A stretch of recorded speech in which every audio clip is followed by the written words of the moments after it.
Okay. Welcome, everyone. We're so glad that you're here today to join us for our next session of our 49er Industry Chat. I am Noemi Guevara, your host and the Director of Alumni Engagement. Before we start our session and introduce our moderator, I just want to let you know that we are recording the session and it will live on our website, so you could reference it in the future, and it will be on demand at csulb.edu/alumni. And now I would like to introduce Council Member for the CSULB Alumni and an alumnus from the class of 2013, Vince Calles. And just a reminder, please submit any questions to the chat box below. And now, Vince, take it away. Thank you, Noemi, and I'm excited to have Dr. Borg with us.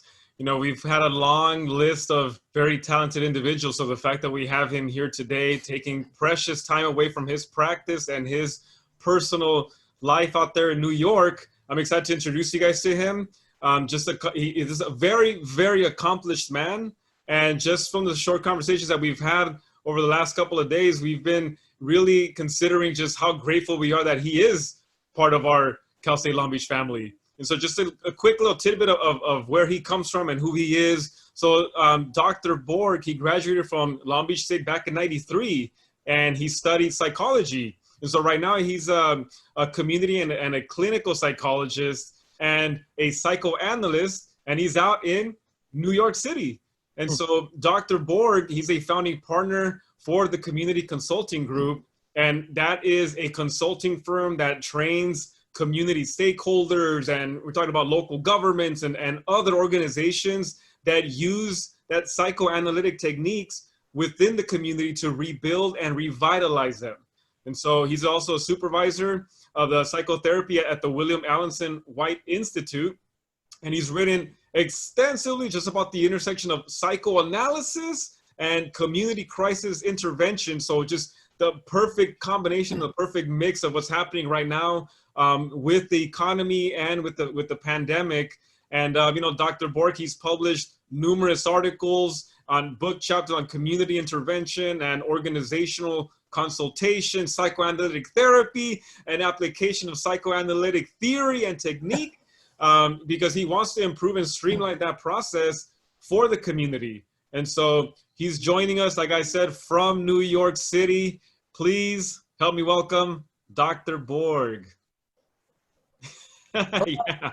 I am so happy to be here. Thank you, Vincent, for the introduction, and thank you, everyone, for welcoming me here. I'm really, really happy to be here.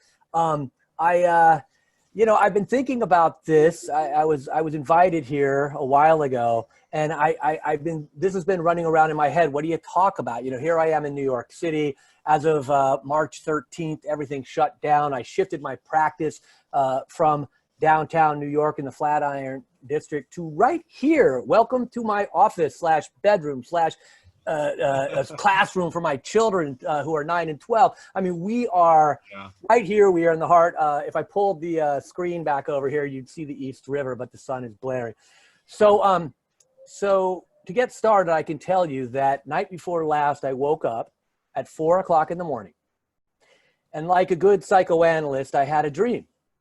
And I had a dream that I was here with you guys in this meeting, on this screen, in this room. And suddenly, from this screen, in this room, I am transported to the gym at Cal State University, Long Beach, where I took a yoga class because I wasn't going to graduate if I didn't have one PE class. And back in the early 90s, for me, like taking a yoga class at my college seemed so, you know, California. Yeah. I'm from Fort Beach. I'm from Balboa Island, and I'm a surfer. So, I mean, it wasn't that odd, but that's where I was in my dream. And then the next thing you know, the lights go out. And then the next thing you know, there's a huge concert in the auditorium. So here I am trying to communicate with you like I'm doing now, and I hope I'm not dreaming, who knows. But you know, the next thing you know, the lights go out again. So I leave the computer screen to go to try to find the light. And when the lights go back on, the computer's gone. So I get on my phone to try to track where this video feed is. And now I see that this is where I am supposed to be, is a big party. And in the big party, you know, are all these people. And all of a sudden the party is getting really kind of explicit and sexual and inappropriate for this, obviously, I would say, for this chat we're having. So I woke up from that dream pretty freaked out, but actually kind of happy. Sort of, there was a funny part of me that felt, God, this is going to be kind of nerve-wracking. I had to talk to these people from my alma mater from 1993. I mean, I'm kind of nervous. And there was a part of me that when I woke up that was like, oh my God, it didn't go very well.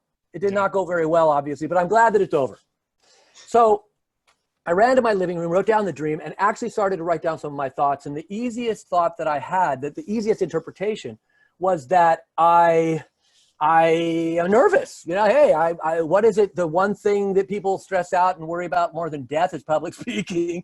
So I got over that in my dream. But as I thought more about it, what I really thought, and I wrote some ideas down, and I thought the dream really for me was much more about the wish and the fear of being physically present that I think we're all dealing with right now. I have this incredible desire to be with you. I have this incredible desire to be with other people.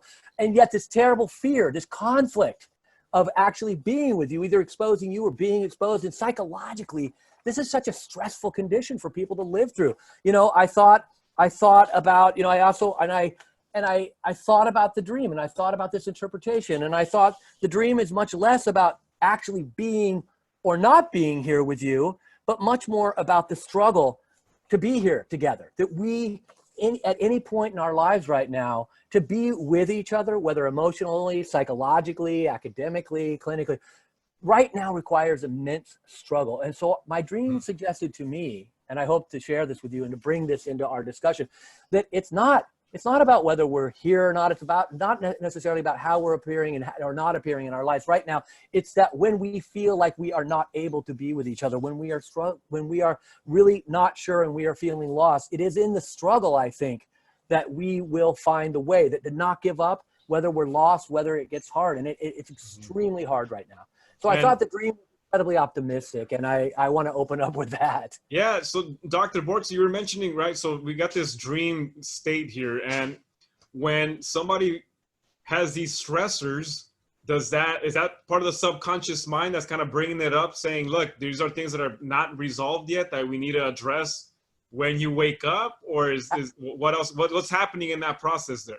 Yeah, absolutely. From my school of thinking, and my school is interpersonal psychoanalysis, we really believe that dreams are messages. Dreams are very optimistic messages. I mean, a lot of times in a strictly Freudian perspective would be to look for the wish. And then the dream would easily be interpreted as, well, I just wish to avoid something scary, like speaking publicly, or even the wish to avoid altogether dealing with the crisis that's at hand. I mean, any way to avoid. So, but the dream gives this optimistic vision of what I can do. For me, to not give up on the struggle is a message from my unconscious that I can't always feel. I mean, I'm here. I literally woke up this morning at 7:30. I went to a peer support group. I tried to get my kids, into school and get started online. I saw, 5 patients. I'm here with you, and I'm going to see more. So to wake up, to have my unconscious like ringing that bell and saying, hey, Mark, like, please don't forget, you're in the struggle too. You're in this struggle. You're not just the therapist. You're also, the patient of sorts in terms of, being here together in this struggle. So yeah, you're absolutely right, Vincent, that the message is this ding, ding, ding, ding, ding. I also felt like, to your point, that the message for me is to not forget that that there is a struggle to actually be together in this. And it's easy to give up on it sometimes. Okay. And just like a quick reminder too, that if you have questions, use the chat box, and we'll see if we can get them answered. We got a very tight package here, and kind of going into that, right? So many people right now are stressed out. Right? There's either a financial consequence or the health risk, or there's a lot of stuff going on with the economy and health-wise that people are freaking out about. What are some of those things, some tips or tricks that people can start to feel that they can decompress a little bit or kind of, unplug a bit? How do they not get that much stress? I think that's a great question, because I think actually one of the things, and it kind of goes along the line of something we were talking about earlier, is like one of the ways that the whole field of psychology has kind of risen to the occasion is that we've actually expanded services. Insurance companies have really made it much easier for us to reach each other. Zoom and FaceTime and Skype and VC and all these programs have come. What I really think we need to de-stress, I don't think there's anything better than community. I don't think there's going to be anything better than us reaching out, to staying in contact, to us doing everything we can to not isolate under the pressure of all of this. Because I think the other thing that my dream suggests is that it's embarrassing to be human. It's embarrassing to be afraid. It's embarrassing to be hurt. And so a lot of our communication that we're having with each other is likely to kind of, again, back to the dream idea and what happens in the unconscious. A lot of our interactions that we're having with each other these days are likely to be interactions where little calls for help are coming out here and there, and I think that that's really a tricky conflict for humans, to want help desperately and need it, to be terribly humiliated that other people are going to see that we're not doing so well. So to your point, I think that we need to just reach out and be with each other in whatever way we can, even with the possibility that we're going to show our vulnerability and that we're going to provide an opportunity for people to really love and care about us, not in our most ideal, wonderful version of ourselves, but as we really are. Yeah, and I like that too. I mean, just the fact that, with this isolation period that we're in, it kind of brings to the forefront of how necessary and important community is. And not just talking about a city, but just with your neighbors and with the people you're usually around with when you're going grocery shopping and saying hello to somebody.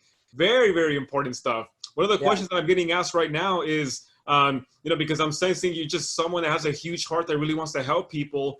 How did you get involved in something like where do you go? What happened in your life in the past? You're like, you know what? When I grow up, I want to start helping people too. How did it get to this point? It's funny because I'll tip my hand here and say that my stepfather, who has been in my life since I was 11, is actually on this. He's on this Zoom right now. Hello, John. Love you. And and he knows, like growing up, I swear all I wanted to be was a punk rock star. I grew up on Balboa Island. I was like getting on a Vespa and zooming up to LA to see all the punk bands. It was the 80s, so all these great bands were playing. I wanted to be a punk rock star, but when I got out of high school, Corona Del Mar, and I just was pretty aimless. I made the kind of crazy decision to join the Army, the U.S. Army, because they had this incredible GI Bill. And so I thought to myself, this really the silliest thought I've ever had in my life, which is free money. Free money. All I got to do is give up 2 years of my life and I get free money. That was the least free money I ever got. So I went to the Army and I got this incredible GI Bill, and they paid for CSULB back in the 90s. Thank you. But I still was kind of struggling, and I had actually gotten myself into some trouble legally, and a really kind judge sentenced me to do like 1,000 hours at Fairview Developmental Center, where I would go and help people.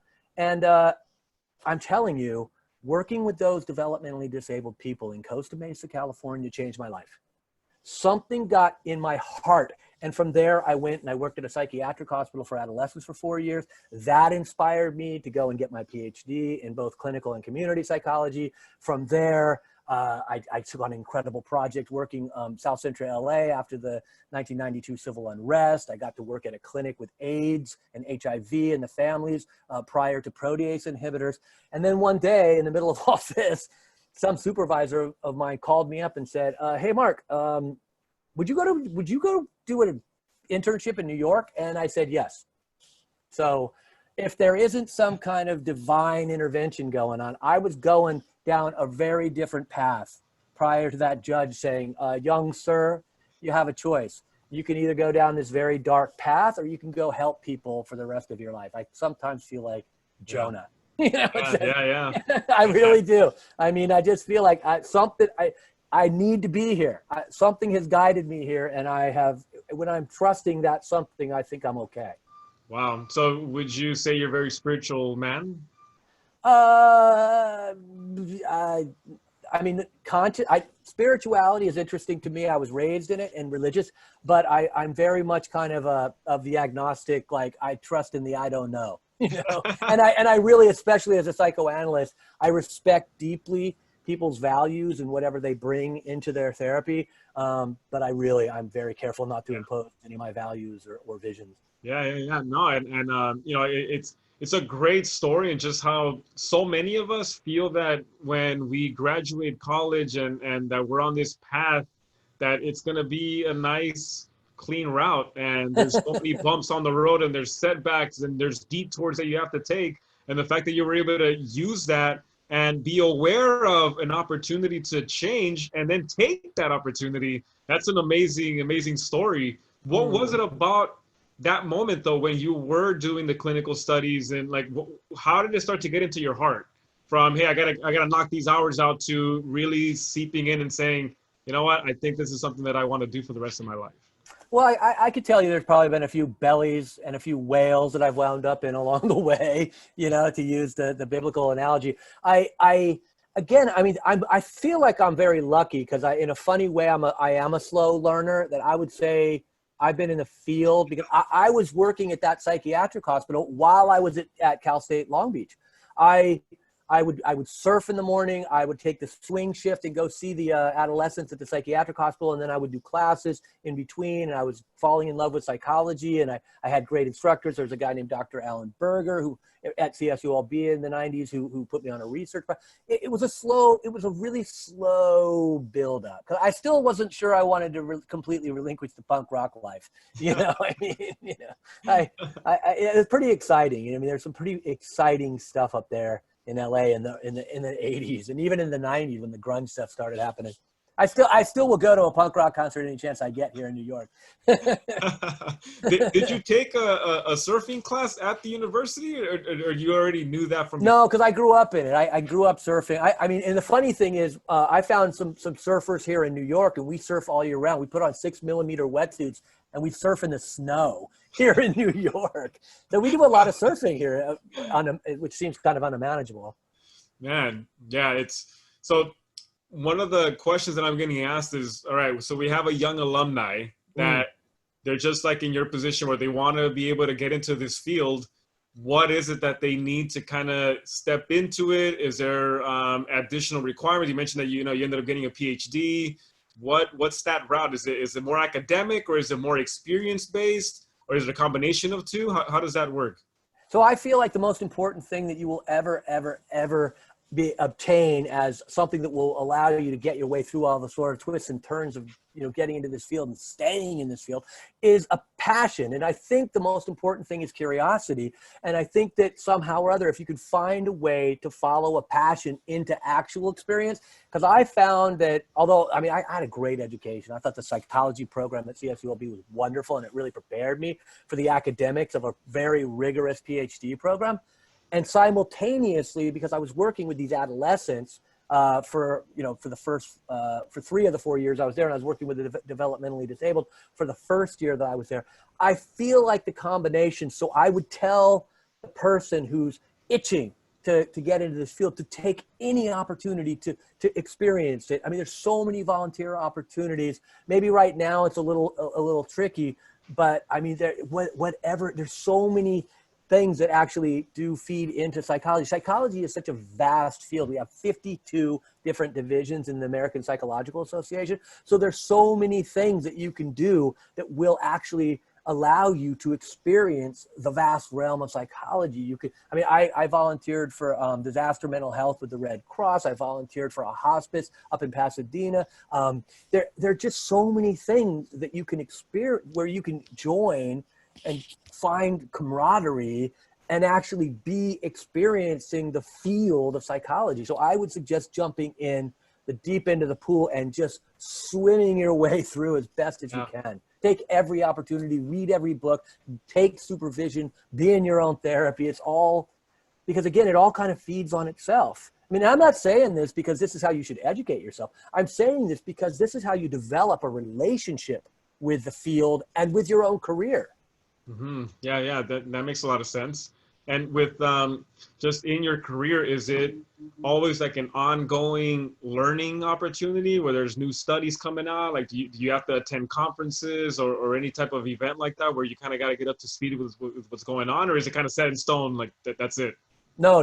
I mean, again, I think that's one of the other wonderful things. Every division has conferences. Every division has supervision. There is this constant learning that goes on. I mean, every school of thought has a journal. There are opportunities, as you said. I did a lot of publishing. Of journals in academia, but eventually I mean, I went on and I didn't talk about it too much, but I wound up writing several self-help books as well. So some colleagues and I even developed this funny concept that we call irrelationship. This is a book that we wrote, and it's basically about how people come together in relationships and create a dynamic where they psychologically defend themselves against intimacy and some of those things. So I'm just saying, not everybody is me. I mean, you're kind of getting it that I have some pretty high energy for this program. You're actually also catching me between sessions. And between classroom work with my children, oh my God. I think you should have school teachers on here. I don't know how they do it. I don't know how they develop the patience for sitting with these beautiful, wonderful children who you sometimes like want to pull your hair out. Anyway, yeah, I think it's an ongoing learning process here. Man, and let's talk about, okay, pre-COVID-19 and then now, just what are things that you noticed beforehand, and then how things you have to change and adapt and kind of modify either your work or how is it now with, you know, seeing clients and patients through Zoom versus just being face-to-face? I know that for me, you know, when I'm sitting in front of someone, I use a lot of cues, non-verbal cues. Yeah. How are they, you know, position themselves, body language. I even look into, you know, just how much they're paying attention, what words they're using, you know, like how's that all into, I know it's like multiple questions at this point, but let's start with that, right? So pre-COVID-19 and then, you know, post-COVID-19, how's it going? Well, I think the thing is about pre-COVID-19, especially in New York City, is that New York City is this funny place where therapy and psychoanalysis, it is very, very much part of the culture here. I get in the elevator sometimes at the end of my workday, and I get in the elevator with another person, and they're on the phone going, you know, my therapist just told me blah, blah, you know, and I'm like shocked. Because, you know, California, though, we're very cool and we're very healthy and all this kind of stuff. I still consider myself a Californian in many ways. But we don't just like air our dirty laundry. We're not going to be talking about what our therapist is. So prior to this, you know, there was just this very culture of therapy. It's very acceptable. You don't have to be in any way psychiatrically disturbed to be in therapy here. Although a significant part of my clinical practice is for the psychiatrically disabled. But so that was pretty status quo. What's happened, like you said, nobody. There are people giving lectures on Zoom therapy who, I'm telling you, a year ago were basically writing articles about how we should never go to video, how we should never have phone therapy. You know, so there's been such an incredible turnaround. And honestly, if you asked me 3 months ago to imagine a world where we were going to be completely on video doing therapy, and you asked me to take a look at my patient caseload, and you asked me to choose which one of those people would be continuing video therapy, I would have probably picked 4 or 5 of them. I didn't think anybody, like, I'm an analyst and they're whatever. Of my whole practice, not only has everybody stayed, I've had people from my previous years who've left who've come back. So I am swamped. But I think an even better question to your answer to your question, Vincent, it actually is, and this is kind of funny because I was in peer supervision this morning and somebody said this. They said the real difference between pre and post COVID-19 for us therapists is, the line between therapist and patient is a lot thinner.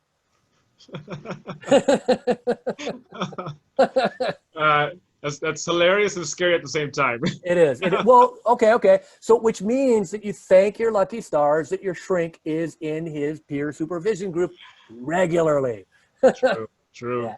So as you start to, you know, talk more about, like, you know, building your practice, so there's that kind of sense of like entrepreneurial spirit involved in that. Like, how did that, okay, you study this, you have your degrees, you have the accolades. How then do you start to acquire patients and clients, and you know, is that sense of like, where do you partner up with other people, or do you go solo in the beginning? Yeah, it's a great question. Even before that, one of the things that somebody told me that I thought then was like a kind of a throwaway line. Somebody told me that when you finish your terminal degree, whether that's an MA or a BA or a Ph.D. or an MD, they said, keep in mind, wherever you do your final internship or residency, that's probably where you're going to practice. And I found that to be true, because that call that I got about, would you want to, take an internship in New York? I've been here for 23 years since that call. I expected to be here for maybe a year or two. So what happens is when you do your final residency or internship, usually you're functioning, you're firing on all cylinders. So you're gathering resources, you're getting supervision, you're getting clients, you're getting clients who know other people. And so probably what happens is from that clinic, and if you hopefully, like me, you get to stay at that clinic, they want you, they want you to stay at that clinic. It's a great deal for them. You're getting paid almost nothing. You get paid like $20 at that time in 97. The patient is paying about $120. And so they're going to let you stay for as long as you want, which is great, because you get to build up all this experience and you get all this wonderful supervision and you get all these clients who you're treating under great supervision. And those clients are starting to talk to people and say, hey, I know this guy down at the 10th Street Center, the 5th Avenue Center in downtown New York in Greenwich Village, and he might be a good somebody for you to see next year. So those people start calling you and you start talking to other colleagues or even interns and saying, hey, you want to go in on an office? We'll split it 3 ways. And that's how you start building your practice. And then one day, all of a sudden, you have enough clients because word of mouth and because you worked 4 years at that community center, clinical center, that you then, have 4 years of seeing, 100 patients a week because you're really desperate when you're only making $20 an hour and you're living in New York City. And the next thing you know, you're building a critical mass. So like I said, it's all building on itself, everything. And you stay at the clinic for as long as you need to. And one day you have 10 clients at the center and you have 30 clients in your practice. And so you start to let go of your role in the center on hopefully very good terms. Mm-hmm. Okay. Yeah, you're kind of reminding of like the Beatles, before they kind of hit it big.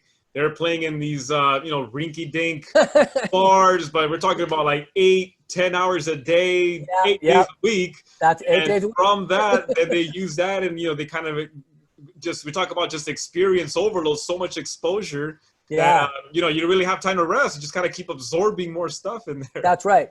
Critical mass. I call it critical mass. I watch my wife. My wife is also a therapist, and she comes from Japan, and she came here and set up, and she did it exactly the same way. And now she's graduated from this family institute, and she's humming along, and she sees mostly couples, and same process over and over and over again. You build the critical mass. You do the 8 days a week, and hopefully, you're going to be ground to a nub, but hopefully, that's why I was saying, hopefully you find love. Hopefully you find a way. I don't think anybody's going to be a shrink that doesn't love it. You can't. You cannot. This is not, unless you're just an absolute masochist, you just want to go in this field to punish yourself. And I hope that's not the case for anyone. How do you, especially in those moments where you're just on it, right? You're saying 100 patients. How do you kind of separate yourself from that? I kind of feel that, if you're involved so much in this space, in this atmosphere, that you're kind of absorbing some of that too. How do you kind of, wash away from all that and kind of unplug? Yeah, well, first of all, does it take a toll on you? Yeah, no, it's a great question. I mean, first of all, 100 patients a week is a younger person's game. I was 30 and I was hungry and I was tearing it up. Now I'm a lot older and more experienced, and so I know that I need a lot. I go surfing. I mean, not right now, we're not surfing, but I have Zoom calls. Like I had a Zoom meeting last night with 4 of my best old surfer buddies from California. We get together, we hang out, they have a beer, whatever. I have a supervision here, peer supervision several times a week now. My wife is a therapist, and we spend a lot of time really processing. Thank goodness. You really have to process this. You cannot, it's kind of like my own training analyst said to me, he said, Mark, we're all somebody's patient. And what he meant was kind of what we're talking about. It's like the, it's like the airplane. You got to put on your first mask. Even that wonderful slogan from 12-step programs, live and let live. The first part is live. You got to live. You got to live to be able to help and support other people in living. Yeah, and I like that you bring that topic up too, because I was going to mention that next of do you yourself kind of have to go to someone else to kind of help you out with your situation if you are feeling it that way? I kind of tell people, look, this is pre-COVID-19. Like, look, you don't go and cut your own hair. Now that's out the window. Yeah. But like, is a surgeon going to perform surgery on themselves? Like, no, do you go outside to somebody else? Yeah, well, to become a psychoanalyst, you have to spend 5 years on the couch at least 3 times a week. So that was my original training. And so I'm not in psychoanalysis now, but I do the peer group I'm telling you about. I have a peer supervision group that meets regularly, and we actually supervise each other. We get right now it's on Zoom. So absolutely, I totally agree with you. You cannot do surgery on yourself. So you have to. I feel like I have to be part. And it's funny because my wife and I both see couples, and we're working on a book about couples right now called Alternatives to Divorce and Medication. And we, for 12 years, have actually gone to a peer support group for couples. So I'm big on, taking in whatever it is that I'm then going to be able to give. Yes. Okay. Yeah. Right. We have a great question here too. And you touched on it a little bit. This is from Sam. He says, I want to improve my clinical skills. Other than providing therapy, what else do you recommend? I mean, again, I've been so fortunate because I was, in LA during the time of the unrest in South Central. So that was a community empowerment program that ran for 4 years there. I was working at the AIDS Services Foundation in Irvine, California. And what I found as a sort of an augmentation to clinical direct care, there are so many different volunteer opportunities to run groups, to take care of children, to go and talk to people in the hospice, to take on research projects. There's always professors that are exploring different things. And I feel like these all feed into a clinical sensibility over the course of time, because I really appreciate the question, because what I love is that if you are one day going to become a clinical therapist, you're going to want to have as diverse experiences as you possibly can. And I think all kinds of things feed into this. I think there's all kinds of activities that you can involve yourself in that will really feed you and will hone your skills as a therapist. And I really do think that probably all of us kind of have to stumble into whatever those are for ourselves. It's like an experiment to find out, what you love to do. I have a supervisee now who thought she was just going to be strictly clinical therapist, but she kind of got interested in art therapy, and she wound up going and taking a whole program in art therapy. And now that's another thing that she uses in her skill set. So that's what I love about this program. One of the other answers I'd give to that is go look at the American Psychological Association's website, and you can see all of the different divisions. And that's all the different interest areas that you can feed yourself on your way to figuring out what kind of a therapist you're going to be. Okay. And in the industry that you're in, I mean, how important is emotional IQ versus just kind of learning more skill sets? Like, is that part of it all? Like, you really have to learn and upgrade and just understand emotional IQ? Is it vital to how you work in your business? I mean, in my school of psychoanalysis, again, interpersonal psychoanalysis, we absolutely believe that our primary tool is empathy. And I think knowing something about our own history and having worked through some of that and being willing to continue to work through emotionally and to connect with somebody by being willing to go into our own history to find feelings that resonate with what someone else is going through. Yes, I absolutely do believe that we have to be, you could call it emotionally intelligent. I believe that that's a proper way of putting it, but I think a more simple way of putting it is you have to be open. Okay. And it is pretty funny because I'm sure you've encountered many people that are more logic-based and analytical. What kind of suggestions do you give to these types of people that are like, hey, there's a human side, a feeling side to things, so that they can start to round things out so that they can become a better, in their practice? One thing that is a stereotype of psychoanalyst, and I think there's a lot of truth to this, so it's a particular kind of therapist, is we are absolutely renowned for being absolutely adamant about not actually giving people advice.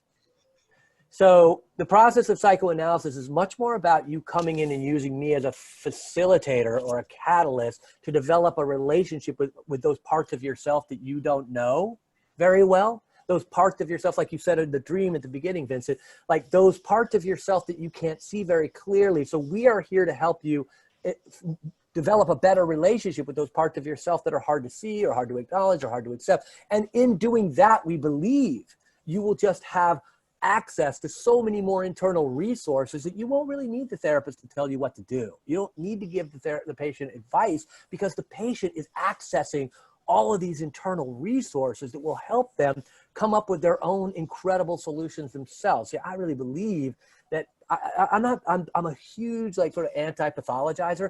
I don't believe that people come into therapy just because they're sick. I believe that people come into therapy because they haven't been able to access all kinds of incredible wellness, all kinds of health and resources that are just blocked because it's scary to be a whole human being. It's scary to be in touch with all of these hurts and fears, even though to get to know those parts of ourselves is to access resource, not just to be this damaged person, but to be somebody who's looking at that damage so that we can find out what it is and heal. Okay. Thank you for that response. I love it. I got another question here, right? So we have a young alum, let's just say that they don't go the route of an internship or a residency. Is there still a path for this individual to be successful in the industry if they don't go that route of having an internship and kind of getting that experience in there? Or is it vital, right? Do you have to have that studies and experience go hand in hand? I love the question, and I love the possibility that I really believe, I really do, that there are as many different types of psychologists, psychotherapists, therapists, counselors, coaches, healers, as there are individuals who go down this path. I absolutely believe that a person can craft their own path as long as they carry that passion, as long as they themselves want to find out what it is they want to offer other people. And I think that's, again, what I was just talking about.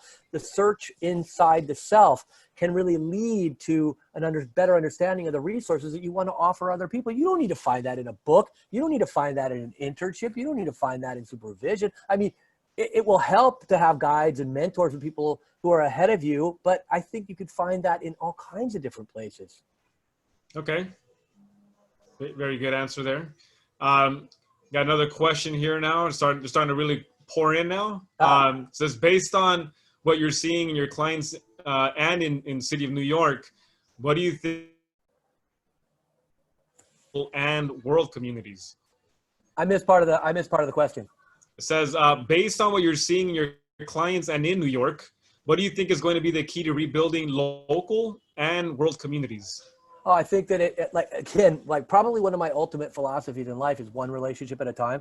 And I believe that that's how we're going to have to rebuild safety. I think we're not just going to be able to have this imposed from on high, especially since the authority figures in our world are not certain and have such mixed messages. So I think that we're going to have to do this. We're going to have to build this internally. We're going to have to take our sense of safety with us. We're going to have to take our sense of experimenting, and we're going to have to, this is going to have to be a research and experimental process for all of us. I don't think that this is an interesting moment because I don't think that some external blanket of safety is going to cover any of us at this point. I think we're going to have to rebuild relationship to relationship, neighborhood to neighborhood, community to community, and we're going to have to expand from there. And I hope that as we're doing this as safely as possible. And here in New York, we are you can imagine how committed we are to this. You can imagine, I mean, we are now starting to have social distance picnics, social distant play dates, but we are absolutely following the guidelines. We are wearing our masks. In the cases, we're wearing gloves. We're experimenting with how to start. I think that we're going to, through these experiments, start to build little experiments that we can expand,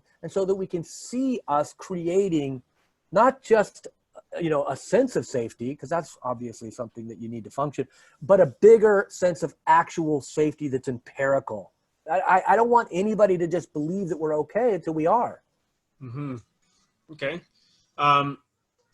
Next question here. So this is my personal question, but I'm going to say that as another student. All right. So my question is, okay, so we've talked about just so many different things here. And how is it just being able to be in the industry with your wife, you know, you guys bounce ideas off of each other? Is there separate conferences you guys attend to? Is it, you know, do you get on the couch one day and then she's on the other one the next time? Like, how does that work? How do you guys combine your guys' industry professionalism with building a family?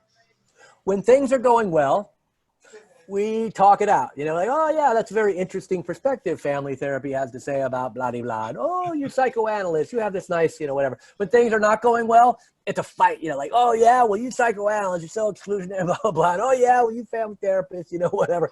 So, I mean, the funny thing is, my wife and I, the one thing that we really, really, really have in common as therapists is we believe in this process that the Harvard change process study group came up with back in 1988, guy named Edward Tronick. And he figured out that healthy relationships are not based on getting along all the time. They're not based on people doing well. They're based on having problem after problem after problem that every time it ruptures, the people in the relationship work together to repair. And he found out, this study group discovered that every single repair that you do after a rupture transforms the relationship in a healthy way. You become stronger, you become more resilient, you become able to have vast differences of opinion or theoretical orientation, as we call it. So my wife and I, we have vast differences in how we approach people and how we look at human psychology, all of this, but we come back to this rupture and repair process. And every time we go off the rail as a couple, we work really hard together to put it back on the rail. Every little repair job, you know, we think of it as like health by 1,000 repairs.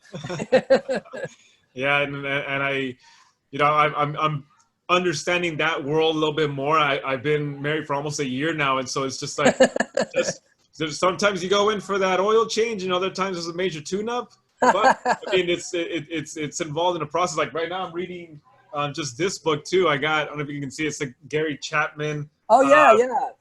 Things I wish I'd known before I got married, even though we're already married. I'm like you. We're like, hey, let's figure it out first, and then let me go back and reflect on it. No. You're in it, right? You're in the rupture and repair. I mean, the fact that you pick up a book like that, to me, it shows willingness. It shows commitment. It's the struggle that I was talking about from my dream. I love that. Gary Chapman of the 5 Love Languages, which is really brilliant book. Yeah. Brilliant book. Yeah. Love that guy. Yeah. Okay, so virtual meetings now, is that something that you guys are just having to kind of use now, or once everything kind of, you know, opens up again, are you going to incorporate that into your practice? Oh God, you know, I told you about that meeting I had with my old surfer buddies in most of them in California last night, and I love it. I mean, I love the fact that these guys that, you know, we talk once in a while, but now we're hanging out every other week and we're chatting and laughing our butts off all night. I think that the world will be transformed. I think that we'll find things about this that we will bring into the next stage of the evolution of psychology. I think we will. I think that probably will, especially in professional meetings, you know, like I mentioned, the peer consultation. My institute has these grand town hall meetings once a week. So, you know, with just, you know, 500 therapists. So I think that some of those things are making it so much easier for us to connect to a community that we haven't really effectively communicated before. So I imagine there will be this hybrid, because we're also missing the direct contact with our patients and each other. Yeah. And yeah, I mean, there's so many of us have to adjust, and I'm sure it came out of nowhere. Did you already have some kind of contingency plan in place before this thing hit, or you were just rolling with the punches as it started to unfold? Oh my God. Look, March 13th, I had no idea it was going to be the last day in my office for the next 9. I think this is the 9th week from there, right? I mean, by March 16th, 3 days later, the schools were shut down. Nobody was going to therapy. Nobody was going to an office. Nobody was walking in the street. It was mayhem. It was unbelievable. And even our mayor, de Blasio, came on a couple of weeks later, and he said, look, if somebody had asked me if I had the resources with these incredible teachers in the Department of Education of New York City to put together an online program for 1 million kids, I would have said yes. Yeah, we have the resources and the talent and the gifted teachers and educators and administrators. And I would think that would take about 3 years, he said. He said we had 1 week. And in the case of most of us therapists, we had 1 weekend. So yeah, it was dramatic. I mean, I'm not kidding. This is my office. This is my bedroom. This is where I do homework with my children. That's the bathroom. You know what I mean? Like, well, in your guys' defense, you New Yorkers move fast and talk fast, so I figured you guys were at least gonna kind of, you know, adapt to it pretty quickly. Vincent, I'm a California. I'm a mellow dude. I'm a surfer dude. Come on, man. I'm not a fast-paced, fast-talking New Yorker. Oh man. Okay, we got another question here. Let me see. All right. It says, will this pandemic change the face of your field? Well, yeah, that's what I was just saying. I do think so. I really believe that we are not going to just so easy. First of all, well, so I consult with psychotherapists in China. I'm part of an organization called the China America Psychotherapy Alliance, and we've been having Zoom meetings with our Chinese colleagues for the last couple of months. And they're a few months ahead of us, you know, in terms of, you know, reopening the country and reopening psychotherapy practice. They are terrified. They are wearing masks. They were wearing gloves. They are sanitizing their clinics. So yeah, I mean, they're ahead of us, but they're telling us that the road ahead is going to be very bumpy for a while. So I really find myself very reluctant to make any real predictions. Not to mention, you know, there's an interesting thing about the reptile brain, you know, the limbic system, which is the fight or flight or freeze part. The thing about that is you can't really that's pre-adaptation. When you're in those modes, when you're in fight or flight, you cannot even imagine adapting. You can't start adapting until your environment becomes somewhat predictable. And I'm not exactly sure when that's going to happen. Mm-hmm. Yeah, it's... And we think about it just in every industry too. There's just the fact that we've had like our other guest speakers talk about it too. You know, the world's just going to be different, some way, somehow. And for some, it's going to be better because we're now using tools that we didn't think that we can use and be beneficial in our industries. And for others, it's just kind of, you know, they got to figure something else out.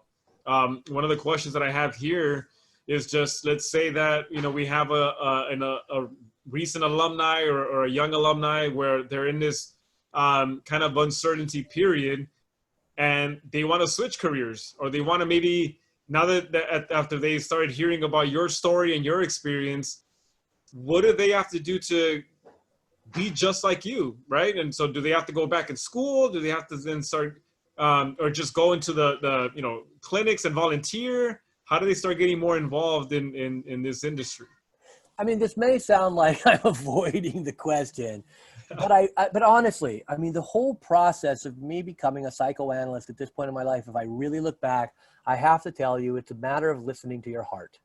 You've got to listen to your heart. Your heart will take you to the right place. Your heart's going to take you. If your heart says go to school, go to school. If your heart says go take an internship at the, you know, Neuropsych Institute of UCLA. If your heart says, you know, like, no, it's time for you to, you know, become a base jumper or parachute. I mean, you got to, because again, your heart will take you to all these different places, and those places will fuel your passion, even if you come back to being the therapist in however many years. This is a field actually that people can join when they're 20, people can join when they're 30, people can have new careers in this field when they're 70. I mean, there is no cap here, because the more experiences you obtain for yourself in your life, no matter how unrelated they seem, the more open to the real tool that you will need to be a therapist, which is empathy, you will be.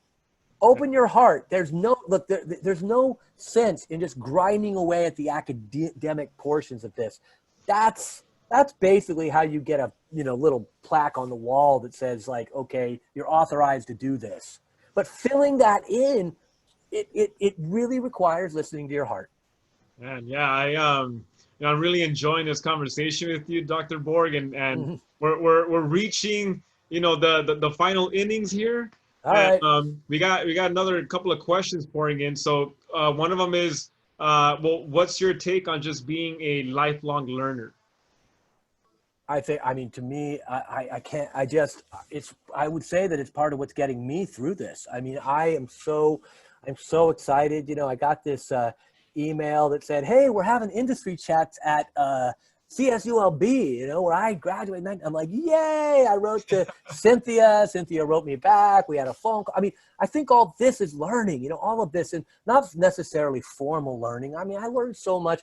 I had a funny incident this morning where right here on this over here, I was comparing polar bears with walruses.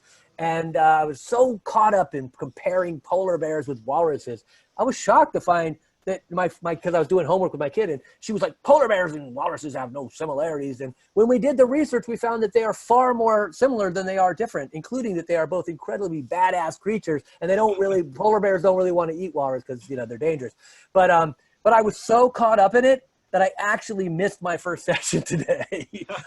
I totally bombed it. I have this couple who've been married for 60 years. I've been seeing them here on, I see them on Skype, you know, and I couldn't believe it. I like totally bombed this, and thank goodness they were able to reschedule, so I'm seeing them later. But what I'm talking about is like being so caught up in what we're doing, you know, that even this educational thing with the kids, it's driving me nuts. If you're open to it, everything's a learning experience. Everything. All right, this one's a two-part question. Okay. First part, the books behind you, are they real or are they props?